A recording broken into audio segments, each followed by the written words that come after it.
Sainte-Anne accueille vos compagnons à quatre pattes dans des locaux neufs, lumineux, aérés, aux couleurs douces et apaisantes. Ici, dans cette salle d'attente, chiens et chats sont séparés afin de leur garantir sérénité et calme. Nous avons créé 3 espaces de consultation, une salle pour les chats, une pour les nacs et celle-ci pour les chiens.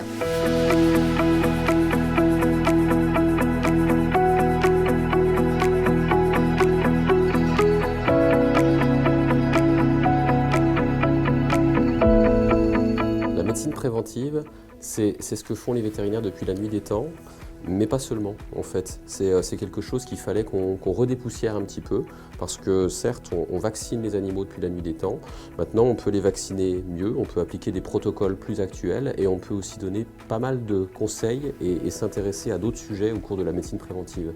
La parasitologie, la nutrition, la génétique.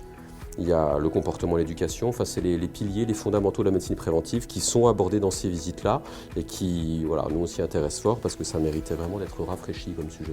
La médecine générale, c'est le reste du temps, c'est-à-dire que quand la médecine préventive n'a pas suffi, qu'il y a quelque chose d'autre qui se passe, eh bien on est là pour répondre à ce besoin-là aussi, pour assurer un examen complet, systématique de l'animal et puis répondre aux problèmes qui se posent. C'est toutes les petites choses et plutôt la médecine, disons, de première intention, les choses qui ne durent pas depuis très longtemps. Donc ça comporte les petites plaies, les petites bagarres, les petits abcès, les otites, un chat ou un chien qui a des troubles digestifs mais depuis 2-3 jours.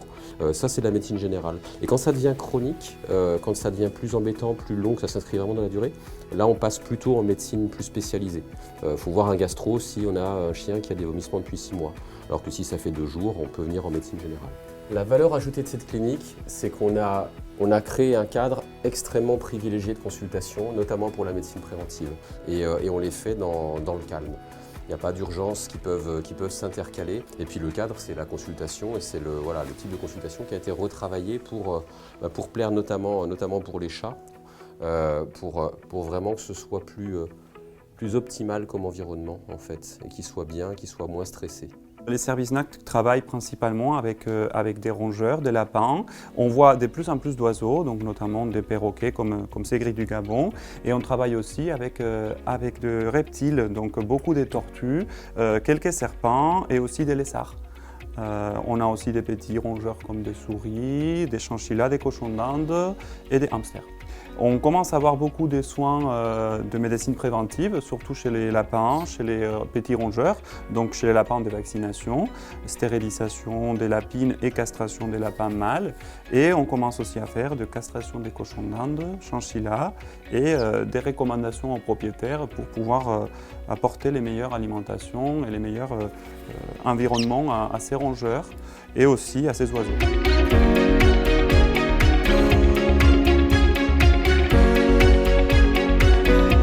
Au centre de la clinique Sainte-Anne, le plateau technique en matière d'imagerie est particulièrement riche et permet de nombreuses investigations pour aider au diagnostic.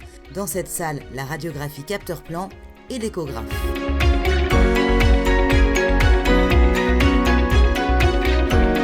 L'énorme avantage de l'échographie abdominale, c'est comme on peut le voir avec ce chien, c'est quelque chose qui est absolument pas invasif, donc qui ne fait pas mal, qui ne nécessite pas la plupart du temps de les endormir, sauf conditions très particulières. Et donc c'est un examen dont on ne se prive pas puisqu'il permet d'apporter beaucoup d'informations tout en préservant la santé de l'animal. Et l'échocardio, c'est faire pas mal de coupes anatomiques qui sont très standardisées et qui permettent d'évaluer les différentes parties du cœur, les différentes cavités et puis les différentes valves. Et ensuite de voir le fonctionnement des valves avec des modes particuliers qui font du bruit et de la couleur qui s'appellent les modes Doppler. Ça permet de visualiser les flux sanguins.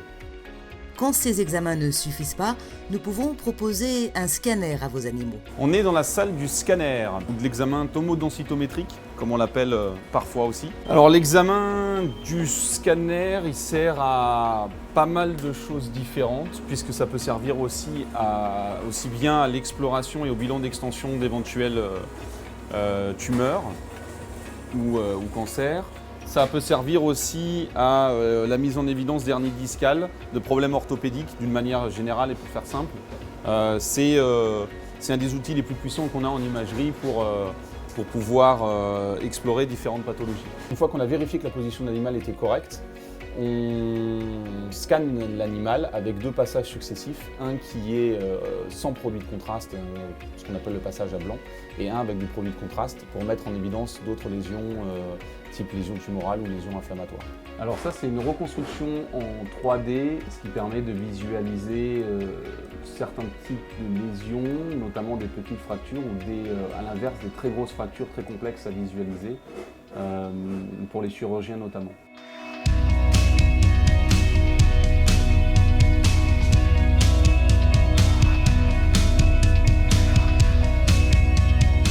La clinique Sainte-Anne dispose également d'un laboratoire d'analyse complet qui nous permet d'effectuer toutes sortes d'examens en moins de 10 minutes, notamment les bilans pré-anesthésiques avant les chirurgies.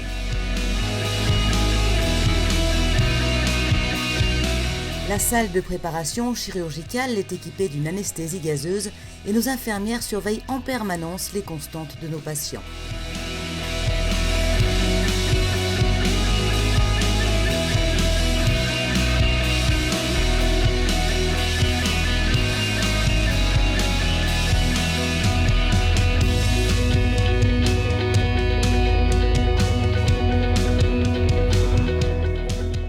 Le service est équipé de 2 blocs. Un bloc où on réalise les chirurgies de convenance, les stérilisations des chats, des chiens, mâles, femelles, et un bloc qui est destiné aux soins dentaires. Nous apportons une attention particulière à la sécurité anesthésique. Tous les animaux sont intubés lors de l'anesthésie, branchés sur un appareil d'anesthésie volatile et suivis à l'aide d'un appareil de monitoring. La chirurgie des NAC, c'est quand même une chirurgie qui est beaucoup plus délicate que chez les chiens et les chats. Il faut être très bien équipé avec des anesthésies gazeuses qui doivent être très bien surveillées. On utilise après des couveuses pour les réveils. Pendant la chirurgie, comme c'est des animaux très petits, c'est hyper important la température. Et du coup, on utilise des souffleries pour maintenir la température en plus des tapis chauffants. Comme ça, on a un contrôle de la respiration et de la température pendant toute la chirurgie. Après la chirurgie, l'animal est pris en charge par les infirmières qui s'assurent de leur réveil dans les meilleures conditions possibles avant leur transfert en hospitalisation. Donc ici, on a un espace hospitalisation chez Eolia qui est scindé en 2 entre l'espace chien, donc le chenil, et l'espace chat, la chatterie, pour vraiment avoir un confort optimal pour nos patients et qu'il soit vraiment le plus détendu possible. Donc là, je me dirige vers l'espace chat avec le petit Snoop qui est hospitalisé aujourd'hui. On est donc équipé de pompes à perfusion qu'on a accrochées là sur le côté. On dispose aussi de pousse-seringues, de tapis chauffants, on a toutes les mesures nécessaires. Le nursing, c'est simplement prendre soin des animaux en hospitalisation. Donc c'est les coucouner, leur faire beaucoup de câlins parce que c'est prouvé, ça réduit le stress chez les chats, chez les chiens. Lorsqu'on a une interaction avec eux, on leur parle, on leur fait des câlins, on les caresse. C'est aussi s'assurer qu'ils soient toujours au propre, toujours confortables avec des serviettes douillettes, à manger, à boire forcément. Donc on essaie vraiment qu'ils se sentent en hospitalisation comme ils pourraient se sentir à la maison.